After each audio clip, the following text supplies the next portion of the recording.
Previously, reborn 6 hours before the apocalypse, Sarah races to gather food, water, tools, and medicine, quietly preparing her family for survival.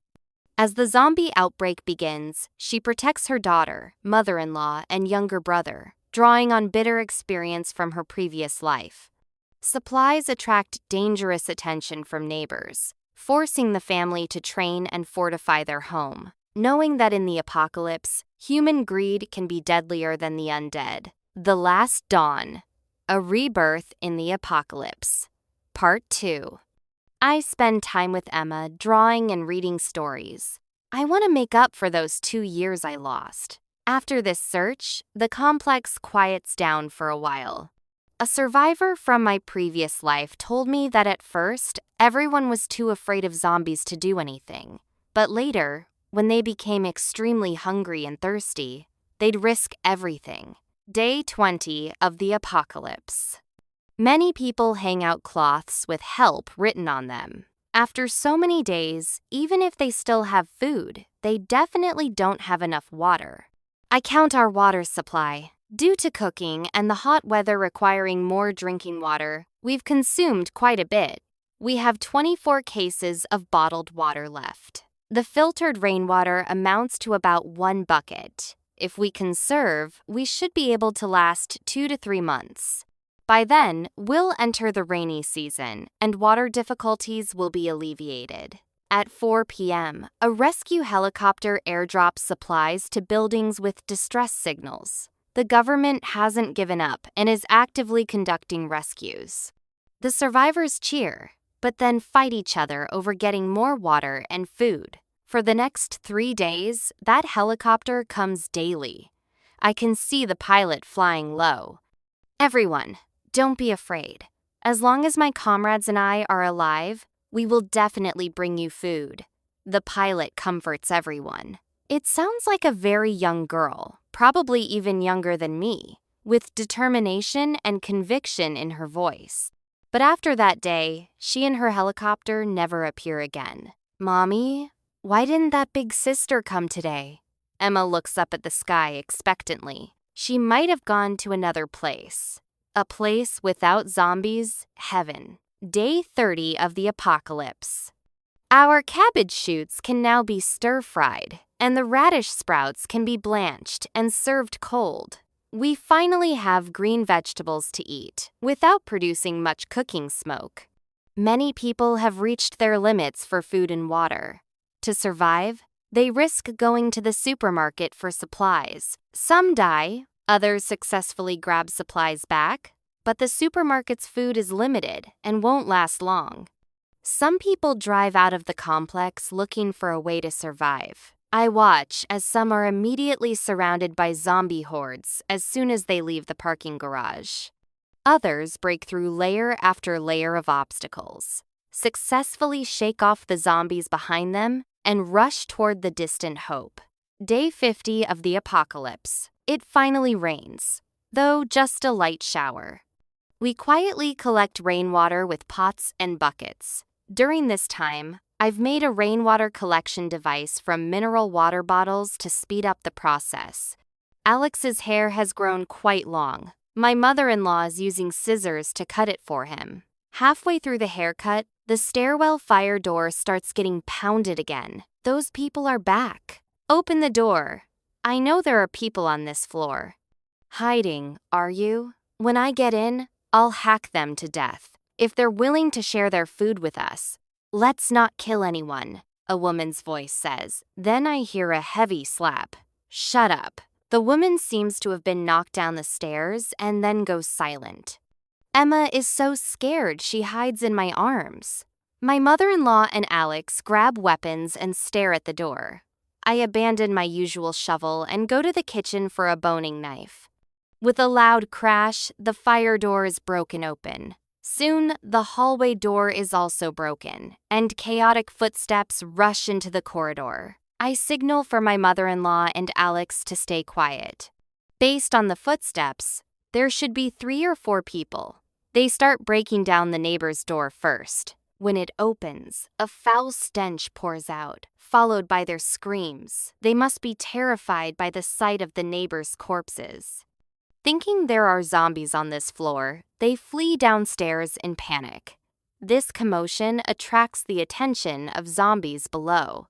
The access control is broken, and zombies swarm in. I hear those people's screams. In less than 10 seconds, only the zombies' low growls remain. Once zombies kill those people, they'll come attack us. Now the fire door's broken and can't be fixed in time.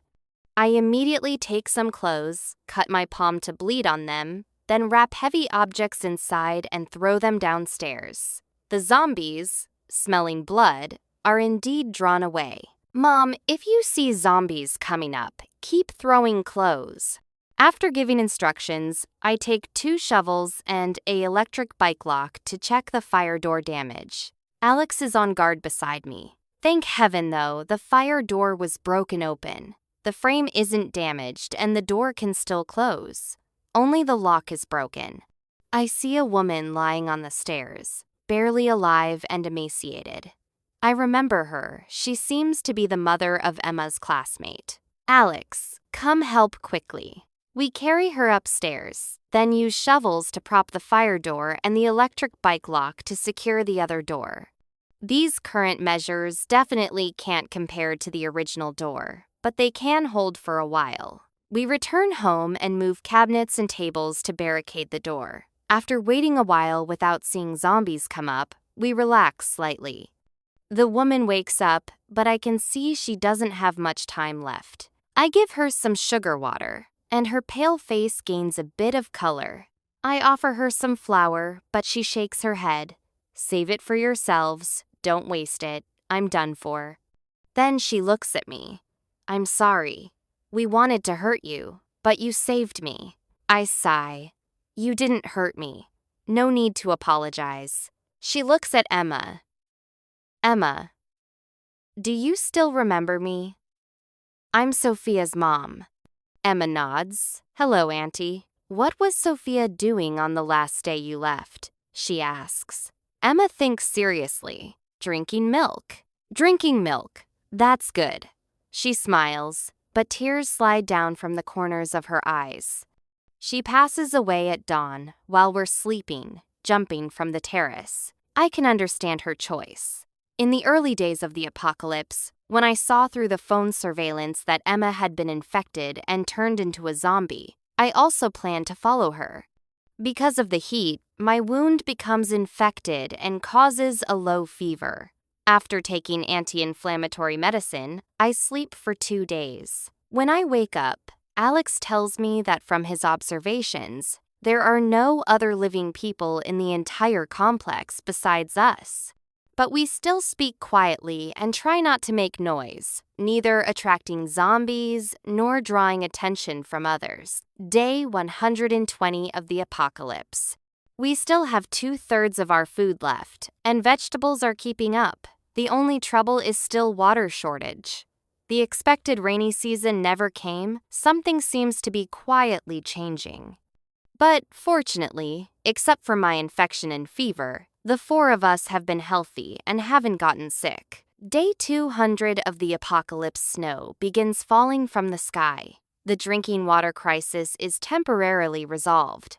But in my previous life, it didn't snow until January.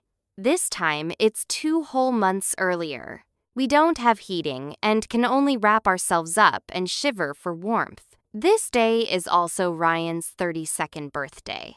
Early in the morning, my mother-in-law holds Ryan's photo in silent longing. I sit beside her. In the photo, Ryan has sword-like eyebrows and starry eyes, with an upright expression. He's the person most familiar and intimate to me, yet also the most distant. He was my pillar of support when I was most desperate. Can we really see Zheng Er in May next year? My mother-in-law asks. I nod. We can see him. If nothing unexpected happens along the way, in my previous life, I didn't reach the safe zone until July, but the safe zone was basically built by May, with elite guards stationed there and hundreds of thousands of survivors living inside. There are over 300 such safe zones nationwide, greatly preserving humanity's living strength. Since they're building safe zones, why don't we leave now? Wouldn't that be perfect timing to meet brother-in-law? Alex asks. I look at the heavy snow outside. In this weather, if the car breaks down, we could freeze to death. Day 295 of the Apocalypse New Year. From the first snowfall until now, 3 months later, the snow has barely stopped. In the cold weather, the putrid smell has diminished considerably, and zombie activity has slowed. They stand in the snow like sculptures. Although we have less than 1/3 of our food left, we decide to splurge today for the new year. We stir-fry a big plate of green peppers with cured meat, open a vacuum-packed duck, make seaweed soup, and open our last bottle of Coke to celebrate. Happy New Year! We quietly toast to celebrate that we're still alive. Just as we finish our New Year's dinner and clean up the table, car sounds and gunshots and explosions come from outside. I look out the window and see 7 or 8 modified and reinforced vehicles stopped at the supermarket entrance. Some people are setting up guns to block zombies while others rush into the supermarket looking for supplies. They have guns, but they don't look like military, Alex says warily. I can tell at a glance they're not. The vehicles, weapons, and equipment aren't military configuration. They should be survivors who formed teams to survive. As for guns and ammunition, they might have been privately hidden before the apocalypse, or found or homemade after. These people are dangerous. After searching the supermarket, they only find a small amount of supplies and curse as they sit in their cars. Some look toward our direction and whisper among themselves. Our complex is closest to the supermarket. Maybe they think there are still supplies here. The cars drive over. They search building by building and soon reach ours. My heart jumps to my throat. The access control is broken. Every door has been smashed open. The rice bags are cleaner than faces. Looks like someone beat us here. Let's go. Next building. The group leaves in a huff. We've dodged a bullet. If they'd discovered us, even if they didn't kill us, without food and water, we'd have a hard time surviving. The access control problem I was most worried about has now saved our lives. Day 330 of the apocalypse, the peach blossoms in the complex are blooming brilliantly. Rescue teams never appeared. We begin preparing to go to the safe zone. The most important things for going to the safe zone are vehicles and gasoline. Alex and I first go to the underground garage to check the vehicles. They're fine. As for fuel, I use the soft hose I used for watering flowers to siphon oil from other cars into large mineral water bottles for storage. Although the oil quality has deteriorated over this long time, it can still barely work. During this time, several zombies appear in the garage, but Alex and I deal with them. This is Alex's first time killing zombies. He vomits for a long time before recovering. Day 335 of the apocalypse clear skies. We take all our water, food, medicine, and weapons, take one last look at this home, and leave to face another life or death gamble. I know that even if we safely reach the safe zone, there will still be a shocking zombie horde waiting for us. But I will do everything possible to change the outcome of my previous life. If I fail, I will have seen the person I love. My daughter will have seen her father. My mother-in-law will have seen her son. If our family can reunite before facing death, that would be heaven's best arrangement. Abandoned vehicles on the road block our way, but now we don't need to follow traffic rules or worry about public facilities. I drive straight through, smashing our way out. Zombies attracted by the noise chase our car, but are quickly left behind. The route I've planned is based on my memories from my previous life's escape, marked on a map. Although taking the highway east to the safe zone would be fastest, it would definitely be full of abandoned vehicles, with wilderness on both sides, making progress extremely difficult. So I choose to take national roads. But the hardest part now is getting out of the city. The city has the most abandoned cars and concentrated zombies. I follow the route those gun-carrying people took when they left. If their cars could get out, ours definitely can too. Sure enough, my reasoning is correct. Those people cleared a path. The city is empty and terrifyingly quiet. Human bones and garbage are scattered everywhere. The once wide, clean roads are now overgrown with weeds, with wild animals occasionally appearing. Zombies have become rare because there are no living people left in the city. Zombies only chase the scent of the living. And the place with the most living people is the safe zone. This is also why zombie hordes form. Nearby, zombies chase and surround our vehicle. I step on the gas and crush their bodies. 2 hours later, we finally escape the city without major incident. Outside, the city is much more open with broader views, and flowers bloom everywhere across the mountains and fields. I can't help thinking of a poem. Even with 100-foot ice cliffs, only flowers bloom proudly. We drive during the day and rest at night, with Alex and me alternating watches. Even so, what should have been a 5 or 6 hour trip out of the province takes us 4 days because many road sections are blocked by vehicles, forcing us to make many detours. On the 3rd day after departure, it starts raining. We rely on Alex's compass watch to determine direction and continue forward. The further east we go, the more mountains there are. Especially passing through western Jiangxi. Endless mountain ranges stretch beyond sight, with lush trees shrouded in Jiangnan mist and rain like a layer of gauze. There are few zombies in this area, and not many abandoned vehicles on the road. We drive quietly through, as if passing through a paradise. At a gas station, we stop. The oil we brought is almost exhausted, and there aren't many cars on the road to siphon from. We can only rely on gas stations. The glass at this gas station is shattered everywhere. The shelves' supplies have been looted, and there are footprints on the ground. Someone has been here recently. Is there any gas? Alex asks.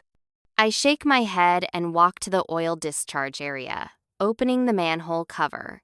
This is where the oil storage tank is located. There might still be oil in the tank. This is experience I learned from a teammate who used to work at a gas station in my previous life. Alex and I struggle to open the oil valve, then insert the hose. I suck hard, and brown liquid comes up through the tube. There really is oil. While we're pumping oil, my mother-in-law gets out of the car with Emma. "Mom, get back in the car quickly," I say urgently. Although we haven't seen many zombies here, we can't let our guard down. My mother-in-law holds Emma. Emma is carsick and vomited. I brought her down for some fresh air. I go over and take the child. The little girl's face is terribly pale. There have been many winding mountain roads, and while we adults can endure it, it's difficult for children. Let's go inside the gas station and rest for a while. Just as we leave the car, we hear a loud crash from the mountain. Several rocks tumble down and hit our car. The continuous rain has caused a landslide. If my mother-in-law hadn't brought Emma down, I don't dare think of the consequences. Oh my precious granddaughter saved us all. Thank the mountain god for protection. Thank the Buddha for blessing. My mother-in-law kneels on the ground and devoutly kowtows toward the mountain. I look at these silent, empty mountains, and the vast mountain range looks down at me. Perhaps all of this truly has divine providence. The car is destroyed. We can only continue on foot. I had anticipated vehicle problems, just not this kind. I inventory our supplies, about a week's worth of food left, but walking will consume a lot of energy, so we might eat it faster. Alex finds a pushcart from the gas station. We put Emma and some supplies in it, then put on waterproof jackets and rain gear. In my previous life, this rain continued on and off for about half a year. After walking for 3 days, we finally see a sign indicating 100 kilometers to Eastbrook. Once we reach Eastbrook, the safe zone will be close. But this also means there will be more and more zombies. We still need to find a car. I've seen quite a few vehicles along the way, but they're all damaged and won't start. So I plan to go to a village to look. Perhaps there are usable ones there. However, as soon as we enter the village, we see signs of human activity. We immediately retreat, but we're still discovered. 20-something men and women surround us. They have guns and knives, and our food, gasoline, rain gear, jackets, and shovels and hammers are all taken. They don't kill us, but they also don't let us stay in the village, leaving us to fend for ourselves. In such harsh conditions, losing everything means we definitely won't survive long. You won't last long here either. How about we make a deal? I say to the lead man. The man looks at me dismissively. What could you possibly have to trade?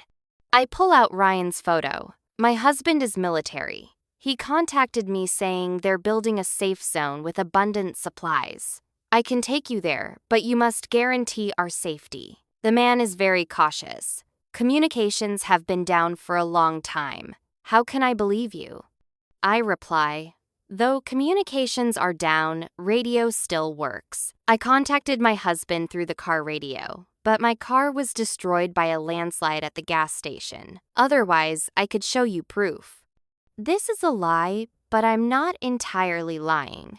After the safe zone is built, notifying survivors through radio broadcasts is indeed one of the methods, just not implemented yet. Captain, we can't trust her. She might have accomplices. We've been burned before, and can't make the same mistake again. His companions chatter among themselves. Among them, I hear a familiar male voice. Looking in that direction, it's actually Jake, the gas station worker from my previous life. Jake, it's so good to see you here. I look at him with surprise. This 22-year-old boy has a bit of a temper, but a good heart. Jake is stunned. You know me? I reply, before the virus outbreak, I often got gas at your station. You forgot I remember you're from the Youth Road gas station, right? You often gave me mineral water too. This is my daughter Emma. Do you remember? Emma, say hello to Uncle. Actually, in my previous life, I didn't know Jake initially. This information was all told to me after we became teammates. Hello, Uncle, Emma says carefully. Jake, seeing that I can accurately state his information, gradually becomes less wary. The people around soften when they hear Emma's voice. Many are parents themselves, and now that their children are mostly gone, seeing Emma touches their hearts. I strike while the iron is hot. Please, everyone, believe me. I absolutely won't harm you. If I don't take you to the safe zone, you can kill me however you want then.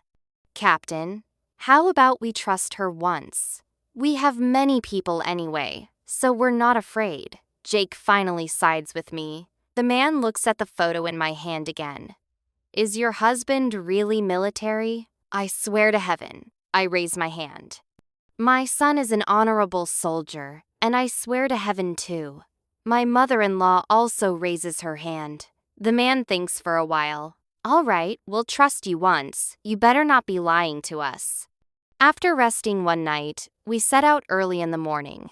The clothes they took from us are returned, but the food was shared and eaten by everyone. They were all starving. You could see it in how they wolfed it down. Fortunately, they have cars and oil. The rest of the journey will be much faster. Before departure, the captain has people kill several zombies and smear their blood on the cars. He says this can mask some of the scent of living people. The convoy sets out under my guidance. Our family of 4 is required to sit separately. Emma and I sit in the captain's car, while my mother-in-law and Alex ride with Jake. Along the way, zombies encountered are indeed slow to react to the convoy. 3 hours later, we finally reach Eastbrook territory safely. The safe zone is in Riverside City, still 800 or 900 li from here. I spread out the map to show them the route. Why build the safe zone in Riverside City? Why not directly in the provincial capital? Someone asks, confused.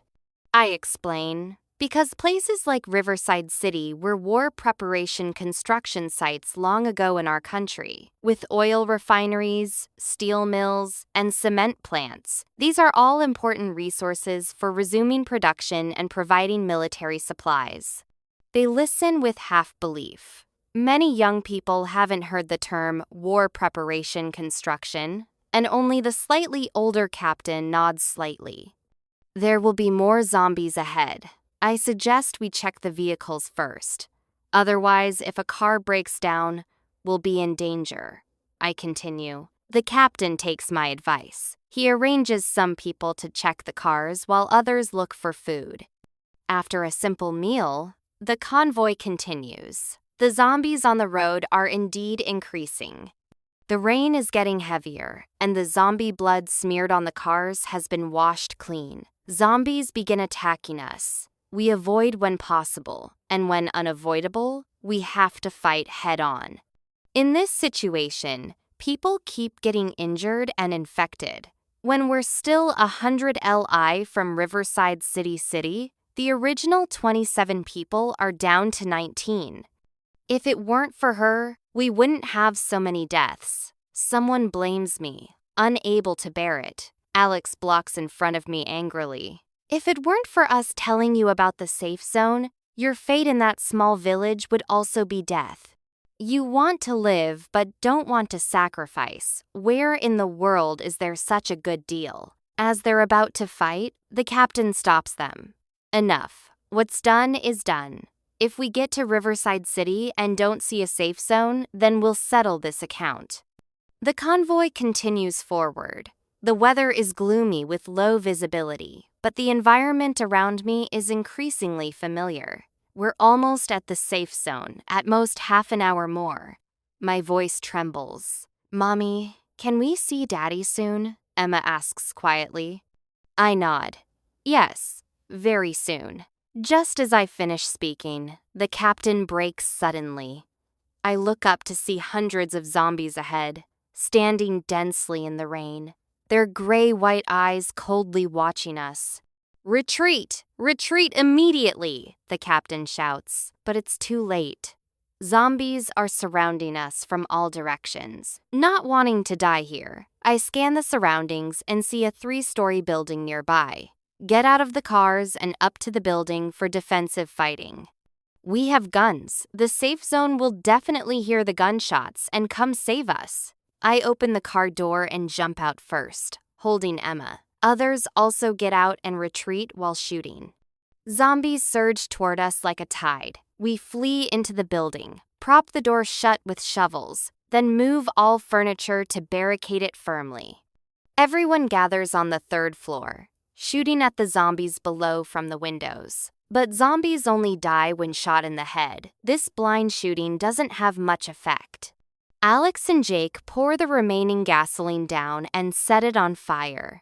The zombies catch fire, but due to the rain, the flames gradually extinguish, leaving a pungent, burnt smell. The 1st floor door is broken by zombies. Then the 2nd floor. We make our last stand on the 3rd floor, people stacked against the final door. I pray to heaven, praying that the safe zone's defenders can hear our gunshots, praying that Ryan will come to us quickly. Time seems to stop. Everything stretches slowly. Everyone is like entering a long, dark tunnel, not knowing when we'll see light. Gradually, I seem to hear helicopter sounds, or maybe thunder, I'm not sure. Do you hear aircraft? I ask.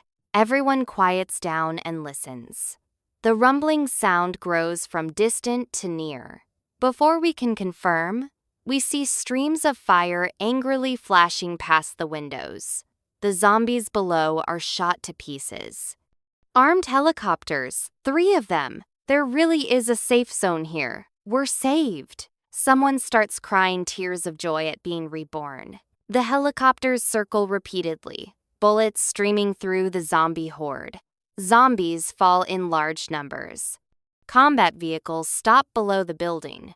Dense gunfire erupts as fully armed combat personnel advance step by step. Under this absolute firepower coverage, the remaining zombies are quickly cleared.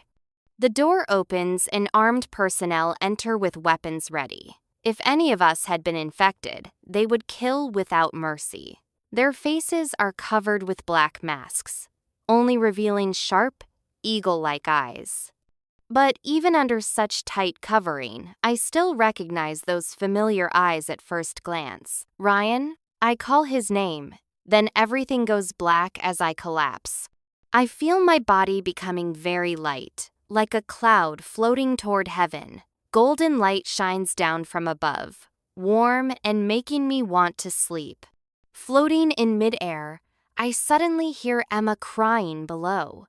I immediately look down and see another me on the ground. The me on the ground has her eyes closed, pale-faced, held in Ryan's arms. Emma is crying beside us. My mother-in-law is frantically worried, and Alex is trying to pinch my acupoint. I finally realize this is an out-of-body experience. Am I dying? No, I can't die. I survived those fearful seasons, traveled thousands of miles through mountains and rivers, and on day 355 of the apocalypse, brought my family 3 months earlier than in my previous life to reunite with Ryan here. I absolutely cannot die like this.